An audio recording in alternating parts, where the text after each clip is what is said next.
shop, il est souvent parfois dans les supermarchés, casinos et ce genre de choses.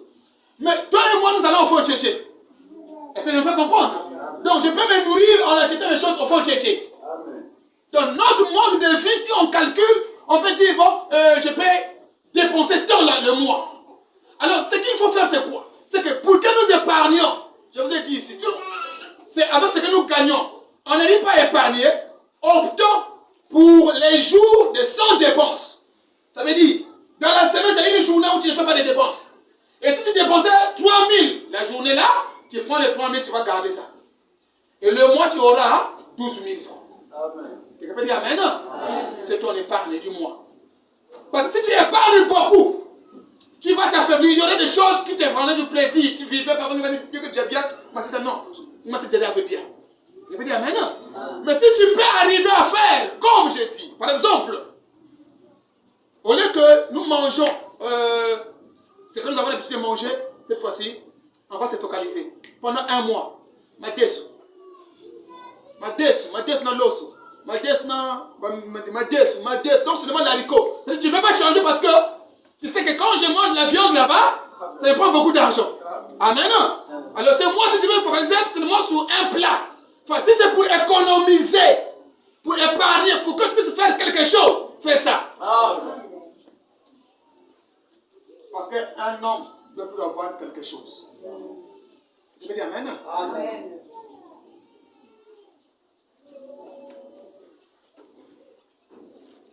Qui épargne à l'excès ne fait que s'appauvrir. Ne faites pas ça comme si quelqu'un t'a de poursuivre. Non, c'est toi-même, tu es sérieux avec toi-même. Amen. Tu ne dois pas couper certaines choses qui te font du plaisir. Amen. Mais tu dois appliquer juste quelques principes pour que tu aies la capacité d'épargner. Parce que c'est ça, on va parler de ça dans la semaine. Là, on va beaucoup rester. L'épargne. J'étais à 24, n'est-ce pas? C'est là. Alors je prends 13. Je prends le verset 13. Non, je prends le verset du chapitre 13.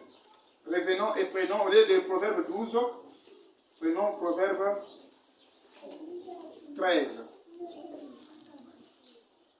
Proverbe 13. Proverbe chapitre 13, verset 11. Il dit quoi? La richesse mal acquise diminue, mais celui qui amasse peu à peu l'augmente. Amen. Amen. Amen. Amen. Oh, je travaille. Tu travailles, oui. C'est ce que tu gagnes. Tu peux dépenser. Et ce que tu vas garder.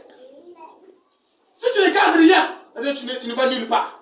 Mais même si tu gardes un peu, prenez un exemple, je prends l'exemple. 20% de ton salaire. Si tu gardes 20% de ton salaire, 30% de ton salaire, c'est déjà beaucoup. Amen. Tu peux dire Amen. Amen. L'objectif, c'est de garder un peu de ton salaire. C'est déjà beaucoup. Et l'argent que tu gardes là, tu le bloques là-bas. Ça veut dire, tu peux même diviser ton salaire en 3 parties. Où il y a une partie où il y a les charges. Ça veut dire payer la maison, le savon. Je vais te donner les détails de cela parce qu'il y a des gens ici qui n'ont pas encore pris de crédit. Mais ceux qui ont déjà pris les crédits, ils savent comment ça se passe. On vous demande les charges. C'est les charges que vous faites tous les jours. Qu'est-ce que tu fais? Là où tu dois dépenser tous les jours. Le manger, par exemple, les déplacements, tous les déjeuners, l'école des enfants et tout. On te dit, non, tu payes combien l'école des enfants, les loyers. Les charges, là, tu prends par exemple 60%. Tu enlèves les charges. Et tu enlèves peut-être 10% pour un peu te faire du plaisir. Ça veut dire partager. Amen. Visiter quelqu'un, peut-être quelqu'un a un problème dans la famille. Et le 30% là, tu te focalises. Tu gardes ça là-bas. Ça là, je ne touche pas ça. Je ne suis pas obligé de le prendre parce que avec le 70%, je vis bien. Je vais dire Amen. Amen. Amen. Amen. En fait, ça, il fallait appeler un économiste pour nous apprendre ça, mais Dieu est capable de nous le faire. Amen. Parce que nous sommes sur la bénédiction. Ici, on ne parle pas de ça. Il croit que nous de l'église. Je peux dire Amen. Amen. La richesse mal acquise diminue. Quand vous avez mal acquis votre richesse, vous savez ce que soit. Est-ce que soit un bon dîner? Amen. Ça va diminuer. Mais lorsque, mais celui qui amasse peu à peu, l'augmente. Donc, il y a augmenté parce qu'il a épargné. Il a épargné. Il a épargné et on a augmenté et tu deviendras demain après-demain. Comme j'ai dit, il faut que ça soit, le temps soit fixé. Dans 5 ans. Aujourd'hui, les gens, vous voyez, les gens qui se fixent des objectifs. Dans 6 mois, il faut voir 1 million. Dans 6 mois, il faut voir 1 million. Dans 6 mois, il faut voir 1 million. Et tu te bats dans 6 mois. Et quand tu arrives à 6 mois, tu n'as pas 1 million. Tu dis, ah, j'ai atteint 700 000. Oui, c'est bon, mais je n'ai pas atteint mon objectif. Mais je vais encore commencer. 6 mois encore. Tu peux dire Amen. C'est non, j'ai habité à tel endroit, j'ai habité à tel endroit, j'ai habité à tel endroit. Là, je vais fermer les vannes là. Amen. Et je peux atteindre les 1 million. Amen. Tu peux dire Amen. Amen. Parce que c'est petit à petit. Oh, que Dieu nous aide, hein? Amen. Amen, hein? Amen. Que Dieu vraiment nous aide parce que si Dieu ne nous aide pas, frère, on va dire, on est chrétien, frère. On est chrétien, frère. On est chrétien, frère. Les chrétiens, frère, on ne sait pas tout ça comme l'église, il a prospéré, mais l'église, il a non, ce n'est pas les pasteurs. Amen. Mais c'est vous et moi. Parce que moi également, je vous ai dit ici, lorsqu'on prêche la parole de Dieu, c'est une épée à deux tranchants. Et quand ça coupe là-bas, ça coupe également moi. Ce que je dis là, parfois, je suis un bon diseur. Moi aussi, je veux appliquer ça. Amen. Amen. Pas parce que je veux que moi j'applique ça déjà. Moi, également, j'ai reçu la révélation là. Moi aussi, je vais appliquer ça. Amen. Peut-être qu'hier, moi-même, je n'appliquais pas ça, je ne savais pas. Mais maintenant que j'ai compris, j'ai constaté, j'ai étudié ça, je dis non, moi aussi, je vais appliquer. Mais ce n'est pas que vous qui allez appliquer, moi aussi, il faut que j'applique. Parce que moi, je vais rouler carrosse. Amen. Acheter des parcelles. Moi, je vais me focaliser sur le domaine des parcelles. C'est ça la richesse, non? Oh, le parcelle est riche, là quoi? Il y a 50 parcelles dans le Kutunga. Ah, donc, ça comme c'est ça la richesse? Ah, parce que la bête béni. Il y a béni que tu as dans ma couloir, il y a qui est qui est là. Quand tu as passé, tu as là.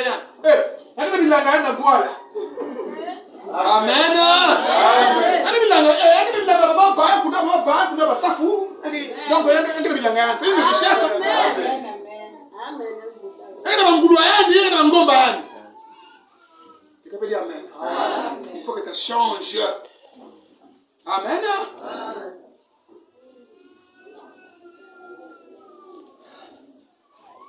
Proverbe 22. 22. Peut-être que nous allons finir par là.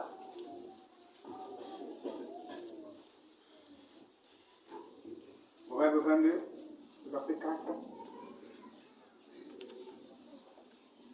Le fruit de l'humilité, de la crainte de l'Éternel, c'est la richesse, la gloire et la vie. Est-ce que quelqu'un comprend cela? Les fruits de l'humilité. La Bible dit que l'humilité précède la gloire. N'est-ce pas cela? Quand vous vous humiliez, quand vous êtes humble, enlevons l'orgueil. Soyons humbles, ne sommes rien. Ne sommes rien, frère. Nous sommes orgueilleux, maman, il y a une tension, qui est l'hôpital, qui est l'hôpital. Trop tard. Tu dois me relancer. Amen. Nous ne sommes rien. Ce que nous avons à faire, mes frères et sœurs, c'est d'être humble. Il y a des fruits qui accompagnent l'humilité. Et les fruits de l'humilité, de la crainte de l'Éternel, c'est la richesse, la gloire et la vie. Il y a des gens qui sont humbles, mais ils ne craignent pas Dieu. Vous avez montré que il y a de l'humilité. C'est naturel comme ça. Il y a comme vous parlez de Dieu, quand vous parlez de Dieu, il ne craint pas Dieu. Donc, ce n'est pas l'humilité. Ça, ce n'est pas l'humilité. Amen. L'humilité ne veut pas dire également que là, il faut parler, il faut se taire. Là, il faut parler, il faut parler. Amen. Amen. Amen. Hein? L'humilité ne veut pas dire qu'il faut être un chrétien qu'on va écraser. Bon, non, comme un chrétien, on va écraser. Non, ce n'est pas ça. Un chrétien, c'est lui qui fait faire valoir ses droits. Tu vas dire Amen. Amen. Mais tu es humble, mais dans tes propos, tu sais comment parler, comment dire. Tu n'es pas arrogant. Amen. Tu vas dire Amen. Amen.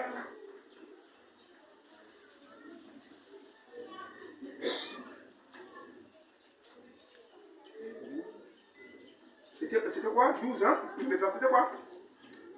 Verset 4, hein? Donc, le fruit de l'humilité, de la crainte de Dieu, c'est la richesse, la gloire et la vie. Tu peux dire Amen. La richesse, tous nous n'aurons pas les mêmes richesses. Les riches de la ville, tous n'ont pas le même patrimoine.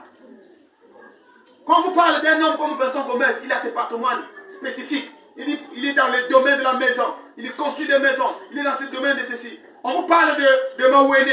Il y a Mawene, lui, il est en train de construire, il est dans les maisons. Il est dans le transfert d'argent. Ça me fait comprendre, hein? On vous parle par exemple, Mambanzila. Il dit, Mambanzila, oui, c'est un grand homme. Il a des parcelles, il a des terrains, il a...